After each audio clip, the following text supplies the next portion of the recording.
depois começar a glosar a definição. Uma definição, uma boa definição que eu gosto é uma definição de um filósofo alemão chamado Adorno, que todo mundo conhece, o Theodor Adorno. Ele dizia o seguinte: a ideologia, falando da ideologia burguesa, nós não conhecíamos outra. A ideologia sempre foi burguesa. Esse é um outro ponto. Aí já tinha que explicar para a moçada por que a gente tem que falar em ideologia burguesa e não pode falar em ideologia socialista. Socialismo não é uma ideologia. Socialismo é uma outra coisa. São ideias de combate que agrupam pessoas no movimento. Ideologia tem alguma coisa de inconsciente. Quem é ideólogo não sabe que é ideólogo. Então, mas o Adorno diz o seguinte: a ideologia é aquele tipo de pensamento que tem um fundo de verdade, embora seja falso. Isso tem alguma coisa a ver com dialética. Verdade e falsidade não podem ser separados. Então, a ideologia burguesa, ele diz o seguinte: é aquele tipo de pensamento, ou de formulação, ou de discurso, como nós quisermos, ou de representações, que não é inteiramente falso. Ela só é falso na medida em que ela diz que já está realizada. Bom, aí, para eu explicar isso para a minha classe, imaginemos que eu estou na graduação ainda. Eu tenho que dizer o seguinte: olha, o Adorno, quando diz isso, ele estava falando de um tipo de ideologia em que era vigente, uma conceituação, aplicava-se ao século XIX, ao século XVIII, um pouco ao século XX, mas não se aplicava mais a partir de uma certa metade ou antes do século XX, quando entrou em cena alguma coisa chamada nazismo, nazifascismo, porque ele tinha rompido uma cadeia de, digamos, de significações fundamentais.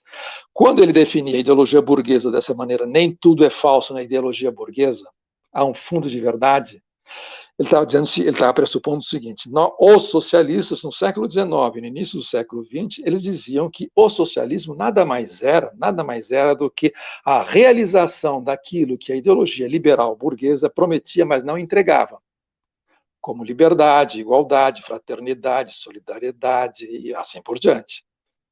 Não entregava porque havia um sistema basicamente material e econômico que emperrava essa realização.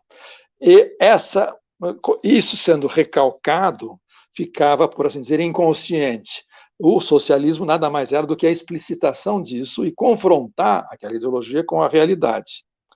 Ora, por isso, eu continuaria no meu comentário, eu estou falando para alunos de graduação, como você me pediu. Para isso, eu teria que explicar o seguinte: quando você faz uma reflexão como essa, você está dizendo muitas coisas sérias e importantes. E uma delas, você está admitindo que existe uma continuidade entre liberalismo, digamos que é o nome próprio da ideologia burguesa, e que, portanto, havia uma continuidade entre o liberalismo e o socialismo.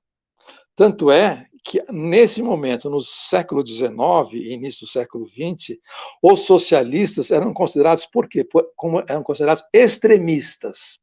O que é o extremo? Eles estavam no extremo, digamos, no extremo esquerdo, por assim dizer, de um contínuo. Portanto, havia uma continuidade entre liberais e socialistas. E essa continuidade tinha um lastro histórico, tinha um lastro conceitual, que passava pela ideia de progresso, de razão, de liberdade, de humanidade, por aí vai. Por aí vai. Os extremistas são aqueles que queriam realizar até as suas últimas consequências essas ideias fundamentais.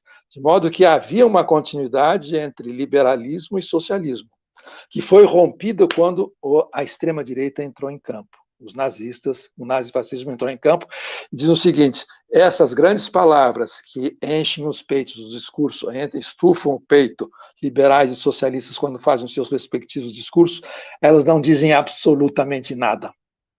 Não dizem absolutamente nada, elas são falsidades completas. E, portanto, devem ser destruídas.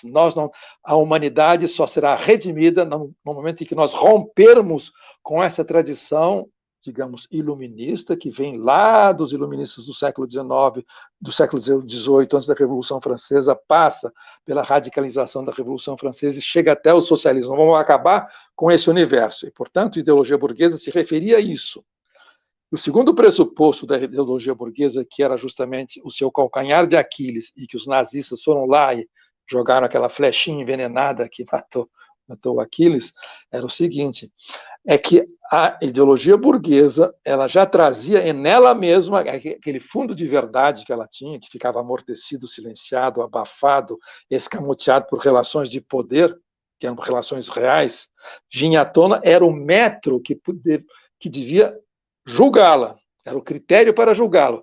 Ela era julgada nos seus próprios termos, de modo que aquela grande composição do liberalismo, da ideologia burguesa, que aparece antes da Revolução Francesa, é reforçada depois da Revolução Francesa e continua, segundo a tradição socialista, incompleta, ela tinha um fundo de verdade. Era esse fundo de verdade imanente que permitia julgá-lo.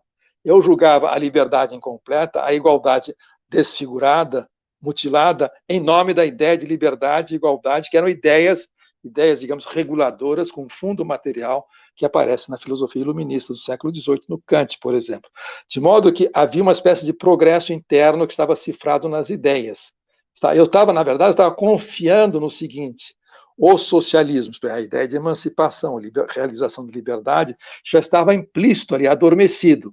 E que, portanto, para a humanidade se emancipar, era necessário que ela acordasse de uma espécie de pesadelo, ou que ela despertasse e realizasse